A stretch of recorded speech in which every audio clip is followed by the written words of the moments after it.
Que quiero conocer y resaltar que desde hace 13 legislaturas las y los diputados del PRD han defendido los derechos de lesbianas,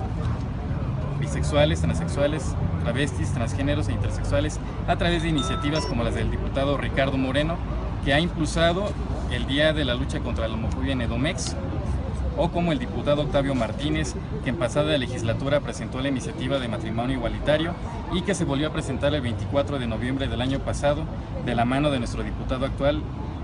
Javier Salinas Narváez.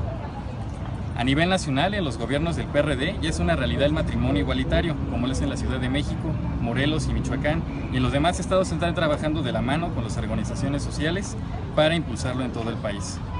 Se les otorga espacios dentro del partido a los activistas y organizaciones bajo una estructura estatutaria y que además tienen con presupuesto y cargos de dirección. En pasados meses se defendió a nivel estatal y nacional contra los ataques de grupos conservadores en las instancias de la Secretaría de Gobernación, la CONAPRED y COPRED, contra actos discriminatorios hacia la comunidad de la diversidad sexual.